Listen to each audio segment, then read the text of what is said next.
noches. Muchísimas gracias al instituto. Es la primera vez que vengo acá, aunque ya me había enterado de las convocatorias que tienen y los diálogos que tienen con otros con otros psicoanalistas que tal vez traigan otras propuestas de pensamiento analítico, y eso siempre es muy valioso al trabajo de Tania y de Fer, por supuesto, que les agradezco, y bueno, qué chamba estar haciendo todo el tiempo convocatorias a espacios de reflexión y de discusión como este, ¿no? Bueno, vimos un poco el corto y sorprende, ¿no? A mí lo que me interesaría es dar algunos apuntes desde el psicoanálisis para poder empezar a pensar, ¿no?, todo lo que implica la discusión entre el cine y el psicoanálisis. Y dos preguntas importantes son las que abren. ¿Qué aporta el psicoanálisis al cine? Y su vuelta, ¿qué aporta el cine al psicoanálisis? Son dos preguntas que habría que empezar a reflexionar. De anécdota, Freud fue al cine hasta los 53 años y no le gustaba mucho. Le gustaban solo las de Charles Chaplin, ¿no? Fue con Ferenczi y hizo un apunte como muy interesante, porque para Freud, como adelantado de su época, lo personal, decía que el cine tiene que ver con una envoltura, pero al mismo tiempo tiene que ver con algo de la realidad, ¿no? Dice: los que rodean al enfermo, poco ilustrados, solo admitirán las bondades de un tratamiento que presente efectos visibles y tangibles como los que se ven en un cinematógrafo. Entonces estamos pensando la clínica aquí, estamos pensando justamente en cómo se presenta y cómo se devela la narrativa de los sujetos, y muchas veces tiene que ver con las escenas, ¿no? No nos vienen a contar que amanecieron y cómo les fue, como cronológicamente, sino justamente aparece como si fuese una película llena de escenas que justamente hay que urdir, ¿no? Tratar de ir urdiendo para darle un sentido. Bien, en este tono vamos a tratar de ir pensando lo que es la fantasía y la muerte, que justamente me parece que están presentes dentro del cortometraje que vimos, ¿no? Ya ustedes también me lo dirán. Me voy a ir un poco rápido, preparé algo leído, porque si no luego me vuelo con el tiempo, entonces no es bueno volarse con el tiempo, porque quiero escucharlos también, ¿no? Bueno, un primer epígrafe, a esto lo titulé Escenas dirigidas por un fantasma. Vamos a ver si tiene sentido o no tiene sentido. Y el epígrafe con el que inicio justamente son palabras de Tim Burton, ¿no? Dice: yo trato de incorporar muchas ideas a mis trabajos, sobre todo cuando están llenas de fantasía. Hay que darle al público una irrealidad real, hacerle creer que existe algo debajo de la superficie aparente de lo que se cuenta, que no todo se reconozca a un nivel cultural. La estética es entonces ese envoltorio. Interesantísimo esta parte de Tim Burton, porque esto de irrealidad real tiene que ver justamente tal vez con el registro de lo real en Lacan, ¿no? Pero también tiene que ver justamente en cómo se engarzan las fantasías. Vamos a ir viendo qué es esto de la fantasía y la ficción. Una multiplicidad de imágenes y sonidos se escabullen por nuestro cuerpo, generando sensaciones dentro de la piel. El cine parece apuntalar un desafío sutil ante la mirada del espectador, conmoviéndolo y suturando un sentido en él. Escenas que se encarnan y enmarcan en una narrativa para poder ver a través de un batiente, en el que se proyectan destellos de luces que procuramos dar forma y figura. Para el psicoanálisis, podrían ser encuentros fantasmagóricos en proyecciones de imágenes viciadas en constante movimiento, secuencias lógicas superpuestas en cadena que pesca al ser por medio de la mirada. la mirada se convierte en algo importante, haciéndolo entrar en las ficciones que revelan y exaltan las pasiones, que se construyen por la astucia de la provocación y la seducción en un verdadero campo de interacciones. Es decir, la película por sí sola, ¿no?, podríamos pensarla como un significante que no significa nada, hasta que aparece la mirada del espectador. Bien, de la fantasía a lo fantástico, ¿cómo llegamos a eso? Bueno, es preciso comenzar por una puntualización sustraída de la obra de Lacan, en la que se precisa al cine como un dispositivo representacional de ficciones, en el que se ve, en la mirada, implicado el espectador. Por lo tanto, los invito a desplazar la mirada del análisis sobre el significado de la película e ir a la reflexión de un proceso de subjetivación en el que el espectador se convierte en protagonista a través de las interacciones con el filme.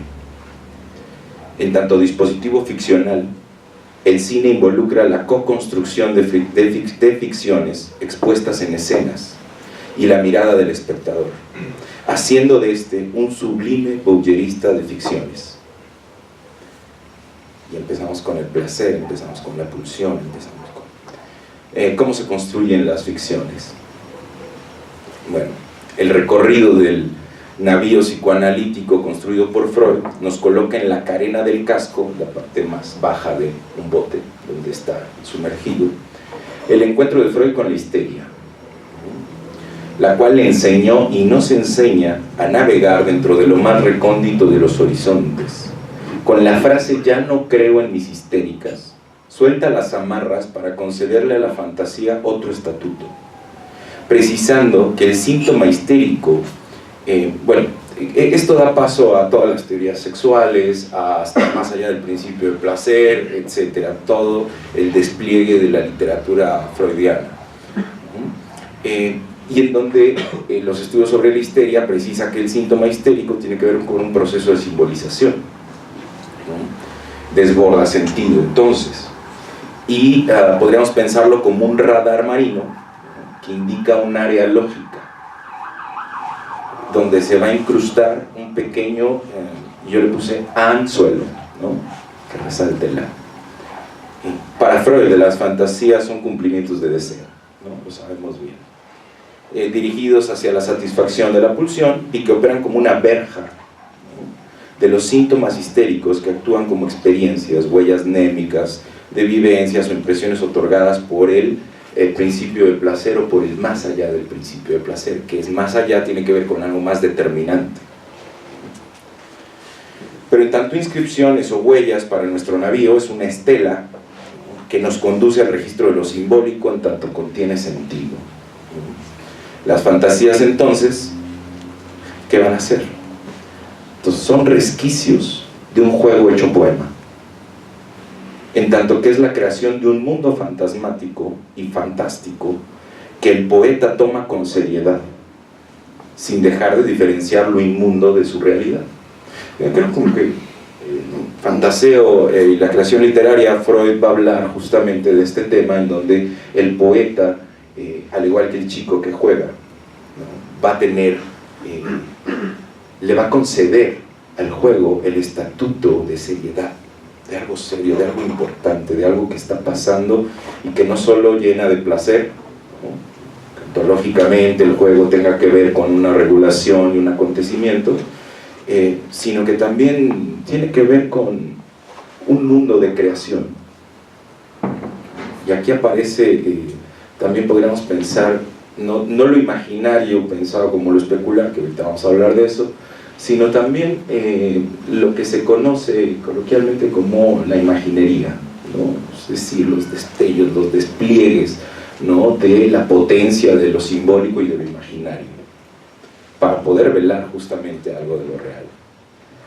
Para Lacan, la constitución de una fantasía refiere a un encadenamiento metonímico de significantes opacos, difusos, sombríos, en constante y concomitante desplazamiento operatorio que sumergen y emergen al sujeto en una aparición vacilante. El inconsciente, estructurado como lenguaje, procura dotar de un determinismo simbólico a los actos, las fantasías y los síntomas, por la condición que adquiere al porvenir del lugar del otro, con mayúscula. Lugar del deseo, que proporciona un cuerpo por medio de una imagen provista, dando un efecto imaginario. Es un cuaje, como cuando cuaja la gelatina. Del yo como instancia psíquica, anudando de manera singular al cuerpo con el otro.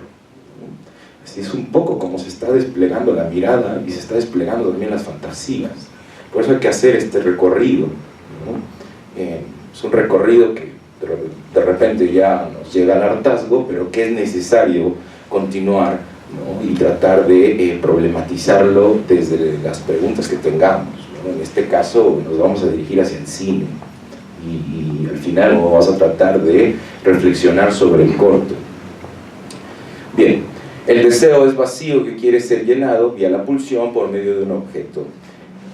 Esta desarticulada en mociones parciales no alcanza al objeto total, pues funcionan como un conjunto fantasmagórico de recortes, aquellos oasis de goce, zonas erógenas, donde encontramos restos, huellas de algo que integró y que ahora está perdido. Si bien la búsqueda del objeto para la identidad de percepción es inalcanzable, su intensidad es captada y propuesta en las fantasías, los síntomas o los sueños, en los que el contenido representacional funge como armatoste, escondiendo y develando simultáneamente en la escena aquel vacío. El ejemplo más claro para Freud es el de el papá que se duerme y que sueña con su hijo vivo, mientras que el hijo yacía de mortaja en el cuarto contiguo, ¿no? Y me abrazo, etcétera, todo ese ejemplo que viene en la interpretación. Para él es como muy fecundo justamente la intensidad, ¿no? Con la que se muestra el cumplimiento de un deseo. Y bueno, entonces tenemos que pensar que tiene efectos ominosos el deseo, ¿no? El cumplimiento de un deseo. Porque es lo abstruso que constituye al sujeto en tanto que es motor, potencia y pulsación continua, ¿no? Lacan en el grafo del deseo ubica la relación entre el significante y el sujeto a través de la demanda dirigida al otro. El sujeto hablante realizará una respuesta ante la pregunta del ¿qué me quiere?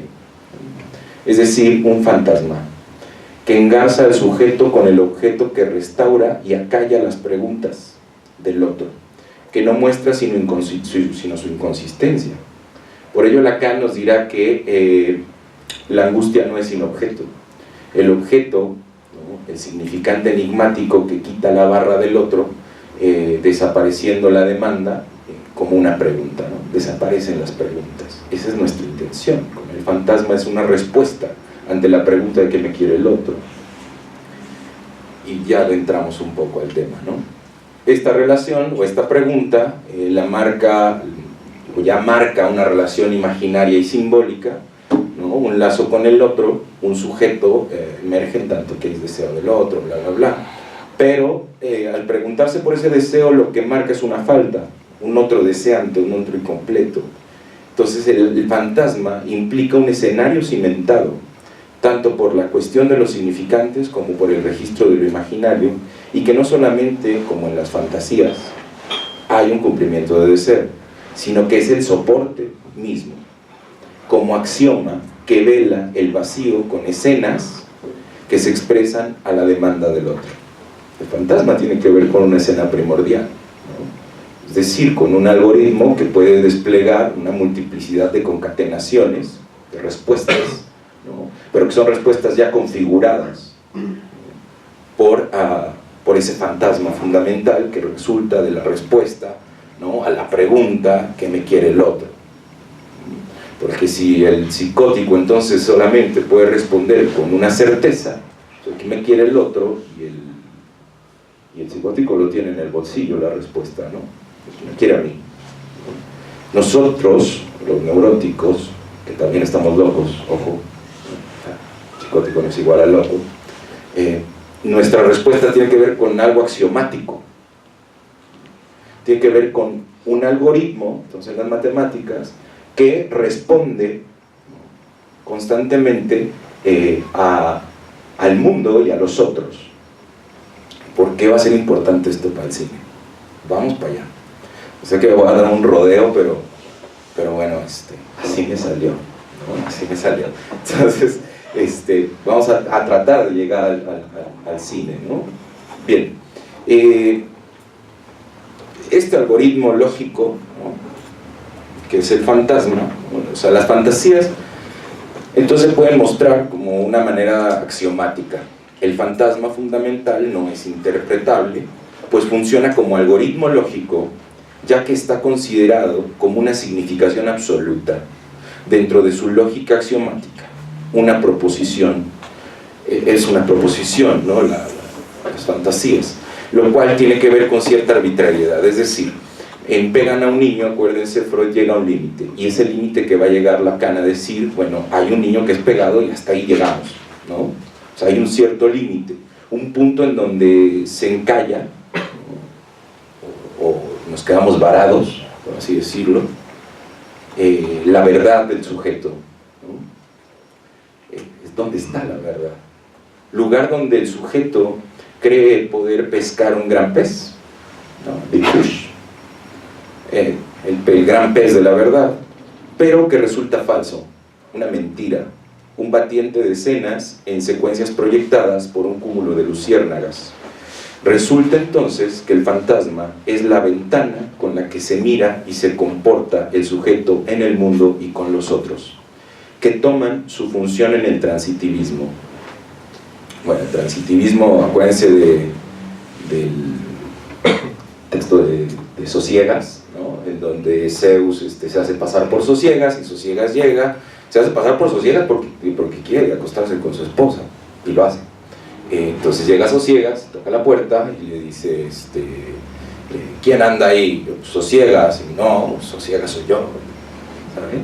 Yo no yo y el otro, etc. Estamos ahí pensando justo la mirada, ¿no?, cómo se constituye, porque si algo se articula entre el cine y el psicoanálisis, creo que uno de los conceptos fundamentales tiene que ser la mirada, ¿no?, haciendo al protagonista parte de, ¿no? O sea, no nada más la película por ser la película, sino que tiene que ver con que la película y el espectador, ¿no?, van a contener, ¿no?, ciertas interacciones y van a decantar justamente un sentido, ¿no?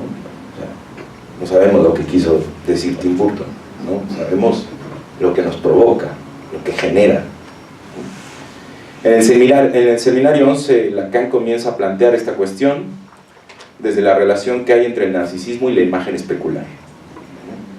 Hay una satisfacción jugada en el ser mirados, ¿no?, eludiendo la mirada. Es decir, que el sujeto como pensamiento, como cogito cartesiano, es la ilusión de la conciencia de verse mirado, pero en el momento donde se descubre a él mismo mirando, se avergüenza o angustia, en tanto se descubre como ser deseante. Esto es importante, pues es otra dimensión de la mirada. Ya no es la ilusión óptica, sino como lugar por donde pasa el deseo y la pulsión. Acuérdense que la pulsión es de muerte, como la de un objeto A. Esta es la diferencia que marca entre el mirar y ser mirado, ¿no? Tiene que ver con la mirada, tiene que ver con algo del deseo y de la pulsión. Entonces, algo se está jugando en cada que miramos una película o un corto como este.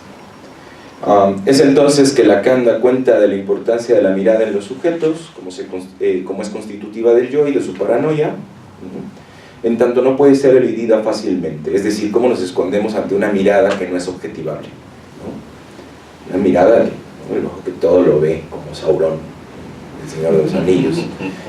Sí, claro, ¿no? O cuando en las escuelas religiosas les dicen, hace poco fui a una escuela religiosa a dar algo de abuso sexual, y allá les dicen algo así como que no te puedes masturbar porque Dios te está mirando, ¿no? Entonces, ¿cómo me quito la mirada de Dios? ¿No? Imposible. Bien, además de que el mirar produce una satisfacción en donde uno queda atrapado, la angustia que puede provocar al voyerista que se descubre mirando, y al mismo tiempo lo que la mirada junto con el fantasma puede velar, en tanto ciertas imágenes como las del cuerpo de un perro, ¿no?, que es electrocutado, ¿no?, y al mismo tiempo reconstruido, por la astucia y el deseo de un niño, en tanto se pone en juego la pulsión. O sea, nosotros podemos ir pensando justamente cómo lo que nos muestra el corto tiene que ver justamente con este fantasma neurótico, que es perverso, además, el fantasma neurótico, y que tiene que ver con respuestas, ¿no?, ante el deseo. Podemos pensar que son algo muy sublime, porque imagínense que electrocutar al perro, o como en Frankenweenie de Burton, que es renazca el perro. La película está padre, estéticamente, como nos dice él, o sea, yo se los envuelvo en estética y puede ser digerible para ustedes, pero si se me revive mi perro, pues hay algo de un efecto siniestro, ¿no? Y de miedo, por supuesto. Entonces aquí viene justamente a jugarse lo sombrío, la muerte y lo ominoso, ¿no?, dentro de esto, dentro de lo que nos muestra Burton, no solo en este cortometraje, sino yo diría que en general en su estilo, ¿no? O sea, el estilo de Burton. Bien, el estilo cinematográfico de Burton suele ser sombrío. La desolación conforma uno de los pilares de algunos de sus filmes, y particularmente el de Vincent. Es entonces cuando nos podemos adentrar en lo fantástico. Considera como fundamento la ruptura por medio de elementos de una realidad establecida. Lo ominoso lo presenta Burton envuelto en estética, haciendo de esto una imagen soportable de la irrealidad, o de lo inanimado, porque suena en pulsión de muerte. Para Freud, siguiendo a Pierre Janet, que creo que hay que leer más a Pierre Janet porque tiene unas ideas muy buenas, sé que Freud se distancia, pero tal vez es bueno empezar a recuperar todo eso todos esos trabajos de Pierre Janet. Bueno, Janet lo que dice es que la realidad contendrá una pérdida, ¿no? O sea, Freud a través de Janet lo dice. Para la neurosis esta pérdida tiene que ver con las fantasías, justamente, en las que operan como yuxtaposiciones parcelarias de la realidad, haciendo de esta última una ficción en la que se juega la pulsión. Ahora bien, Lacan considera a la pulsión el estatuto de muerte en el que opera un automatismo de repetición, que para Freud será una compulsión, en tanto se dirige al restablecimiento de una pérdida por medio de una inercia, es decir, una fuerza, ¿no? Pero para Lacan propondrá el automatismo sin kinesis, sin fuerza, ¿no? Opera en este automatismo opera un algoritmo, pues el fantasma, determinante de las concatenaciones posibles, ¿no?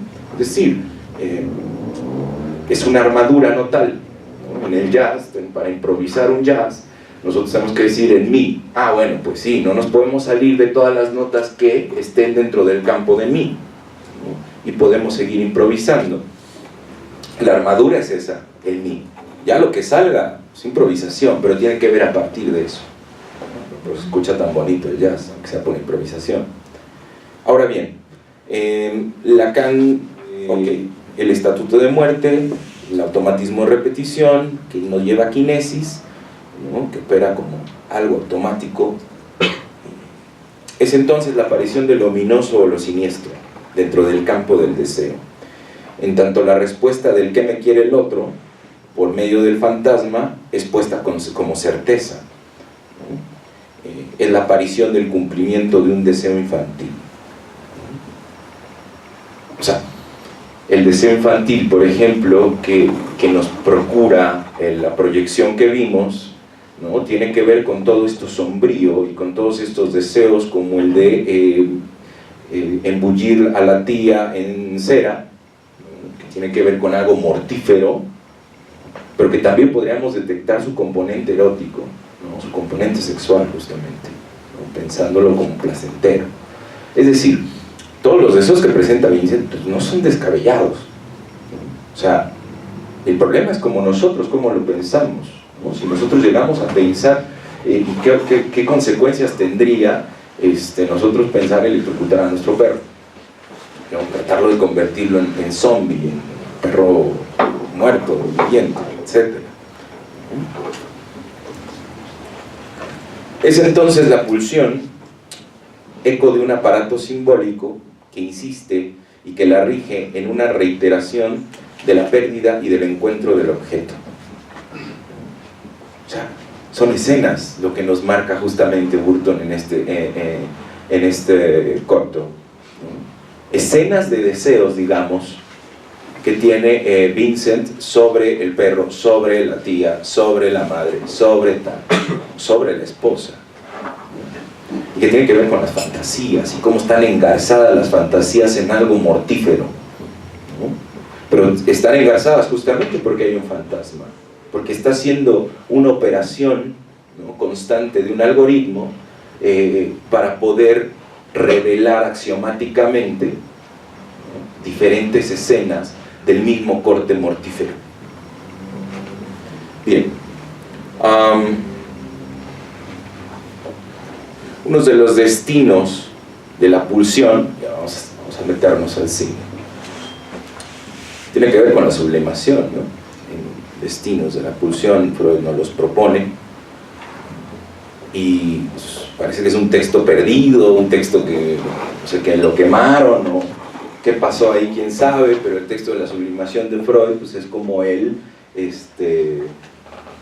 caja de Pandora, a ver quién la encuentra, igual y descubre el tesoro, o la peste, ¿no?, como dirá él. Los destinos que tienen que ver con lo sublime, ¿no?, es un acuerdo entre las formas en cómo se presenta ante el mundo y ante él mismo la pulsión, ¿no? Aunque la exigencia a sublimar es infructuosa, ¿no? O sea, quiero sublimar, ¿no?, quiero hacer una obra de arte, no se puede, ¿no? Es infructuosa, pues esta es concedida por el eros desexualizado, ¿no?, libido narcisista, que recurre al principio de placer plastificando la pulsión para que la descarga, en la descarga se conserve su empuje, ¿no? Es decir, que el eros desexualizado lo que hace es plastificar la pulsión para que pueda salir de manera sublime ante el mundo y ante él mismo. Es algo sublime que podemos nosotros sostener en nuestra mirada, como electrocutan a un perro, como bañan a una tía en cera, etc. Cosa que si lo viéramos fuera de eso sublime, se convertiría justamente en algo del orden de lo siniestro y del horror y de lo que causaría angustia. Pero por ahí tenemos justamente este envoltorio de la estética en el eros desexualizado, ¿no?, del que habla Burton.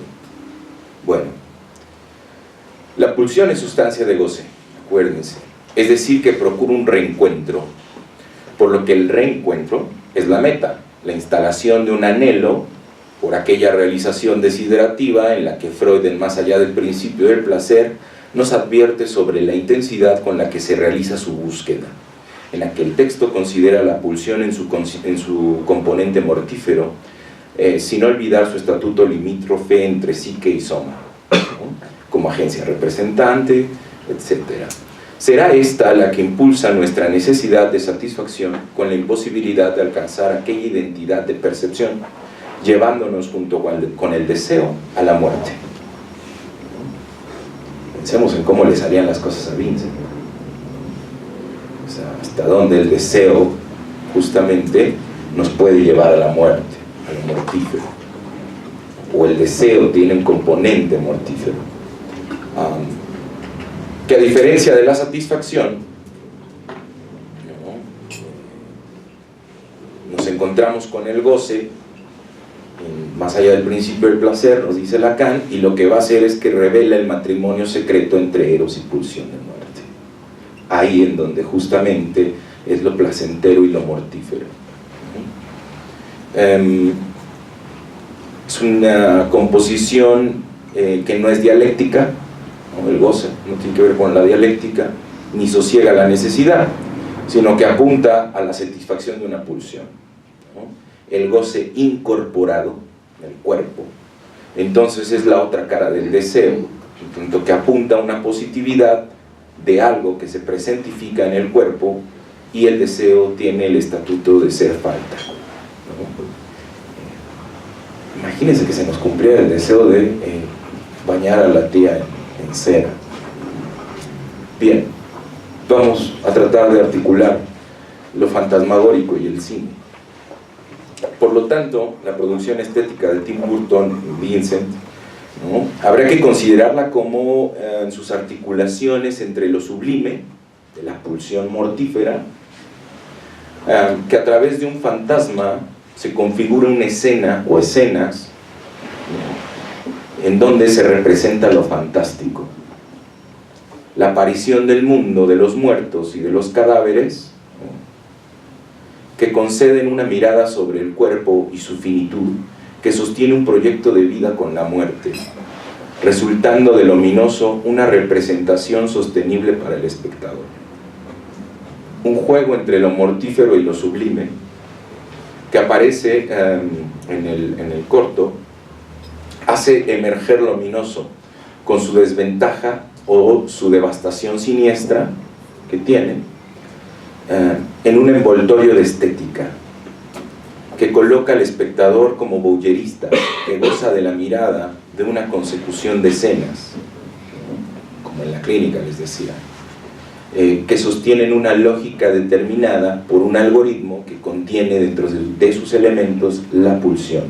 Acuérdense que tiene que ver con que la fórmula del fantasma tiene que ver con sujeto barrado, losange, A, ¿no? Y el losange tiene que ver con la pulsión, y la pulsión tiene que ver, si recordamos la fórmula, tiene que ver con el sujeto y la demanda, que la demanda de quién es la demanda del otro, y que nosotros la recibimos en una forma de pregunta de qué me quiere, ¿no? Si me quiere a mí, pues entonces me está persiguiendo, y ahí tenemos la paranoia, ¿no? Para Burton, el estilo sombrío u opaco, ¿no?, y esto lo dice Burton en una de sus entrevistas sobre el corto, la intención, dice, es producir un efecto de que es un sueño, en el que podríamos considerar como una formación del inconsciente, por supuesto, y una manifestación de su operatoria en la que se procuran escenas que destellan, ¿no?, una presencia, la presencia del deseo.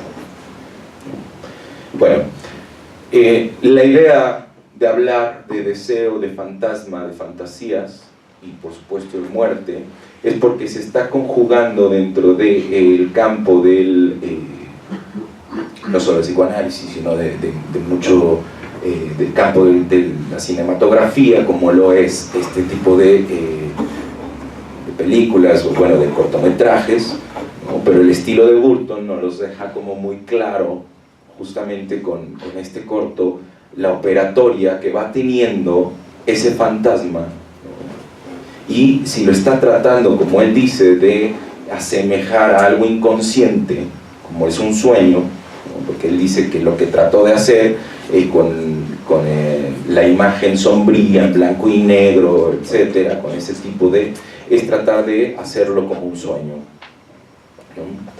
Y aparece dentro de los sueños los cumplimientos del deseo, ¿no? La vía regia para, etcétera, ¿no? Todo lo que nos comenta Freud en la interpretación, ¿no?, aparece en este texto de Burton, en este filme de Burton, y por supuesto también en este texto, porque tiene que ver con el guión, tiene que ver con el despliegue de una cadena y con puntualizaciones dentro de lo simbólico, ¿no?, para poder generar una imagen.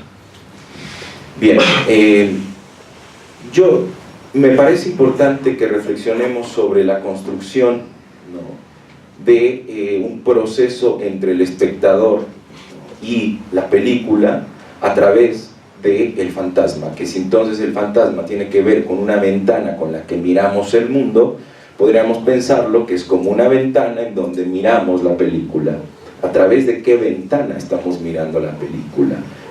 Y ese efecto o ese algoritmo, esa ventana, es algo del orden de lo singular, que cuaja de manera muy singular nuestra relación entre el yo, que es una ficción, que es donde vienen las ficciones, y el otro con mayúscula. Entonces, tenemos que pensar también que las fantasías, en tanto cumplimientos de deseo, para Freud, ¿no?, y para Lacan, tienen que ver justamente con axiomas sueltos por el algoritmo fundamental, que es el fantasma, ¿no?, que que si lo pensamos como armadura, como les decía, armadura notal, tiene que ver con que sí, puede desplegar una multiplicidad de concatenaciones, diferentes escenas, ¿no? Pero que van a tener un mismo fundamento, ¿no? Un mismo fundamento que es el fundamento, el fantasma fundamental, ¿no? Y hablar de la pulsión de muerte, ¿no? O sea, hablar de muerte, porque decía Burton justamente que en la entrevista trata de empezar a tener otro tipo de acercamiento con la muerte al acercarse a México, ¿no? Porque lo que le sorprende es que en México festejemos el Día de Muertos, ¿no? Cuando en su cultura dice todavía sigue siendo un tabú.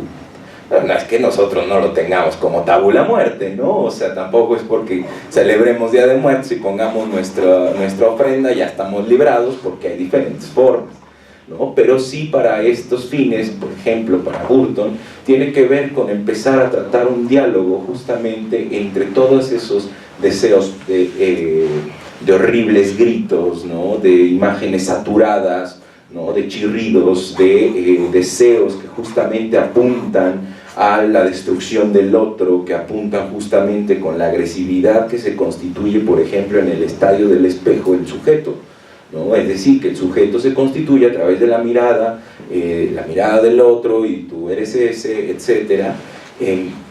Y al mismo tiempo lo que surge es una diferenciación con el otro, ¿no? Pero esa diferenciación tiene que también ver con la agresividad y la rivalidad, ¿no? Entonces, acabar con el otro, ¿no? Destrozarlo, destazarlo. Pensemos en Kant con Sade, por ejemplo, en el texto de Lacan, y justamente el verter todo lo que se puede escribir sobre el sexo como lo hace Sade. Bueno, pues Lacan va a decir, no es todo, ¿no? Y al final de cuentas va a poder articular que el fantasma justamente del neurótico es perverso, y entonces que nuestro fantasma perverso lo que va a hacer justamente es procurar escenas en donde se pueda jugar esto, ¿no? Se pueda jugar electrocutar al perro y tirarle ¿cómo se llama?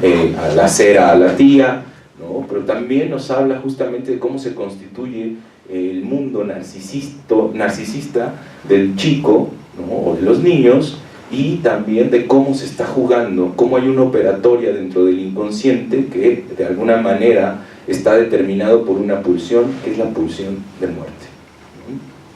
Entonces, por último, me parece que la contribución de poder ir reflexionando sobre este corto o sobre otros, lo que nos va a procurar al psicoanálisis, tratando de responder a esta pregunta de qué aporta el cine al psicoanálisis, bueno, yo creo que nos aporta justamente una manera más fácil de transmitir, ¿no? Primeramente, una transmisión un poco más, hasta yo diría pedagógica, más allá de partir al primero, segundo y tercer Lacan, etcétera, el Freud de antes del más allá del y después, creo que hay una función más pedagógica dentro de una película o dentro de un filme, ¿no? Pero también el psicoanálisis, ¿qué le aporta al cine? Me parece que le aporta muchas ideas con referencia al espectador y con referencia justamente a la relación que está provocando, ¿no? Y los efectos, por ejemplo, ominosos con los que se busca,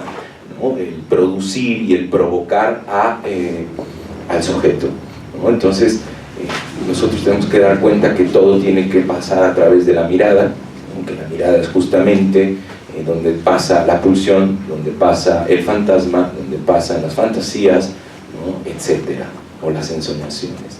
Entonces, pensar en un chico como Vincent, o en una película, en un filme, un corto como el que nos presenta, tiene que ver con jugarnos justamente también esos deseos y también esa pulsión, pero como nos dice el mismo Burton, ¿no? Se las envuelvo en estética para que puedan sostenerla, porque tal vez si no estuvieran de manera estética esto, sería, o no tal vez, más bien sería insostenible, ¿no? Pero que esto nos constituye. Entonces es una manera de acercarnos a esto. Es como acercarnos a la locura, como acercarnos a la muerte, ¿no? Pues es que creo que uno de los primeros fundamentos tienen que ver con el arte, ¿no? Creo que es una manera de empezar a trabajar estos conceptos que en la clínica podemos vislumbrar, pero que para poder de manera de transmisión, para poder transmitir, ¿no?, la locura o la muerte, tenemos que hacer uso de este tipo de recursos, ¿no? Pensemos a Lacan, surrealista, antes del 53, pensemos a toda la literatura psicoanalítica utilizando cuentos, utilizando novelas, utilizando etcétera, para poder, ¿no?, hacer algo de transmisión. Entonces, yo creo que dejaría abierta la pregunta de cómo ve o qué aporta el cine al psicoanálisis, y la contraria, ¿qué creen que aporte el psicoanálisis al cine?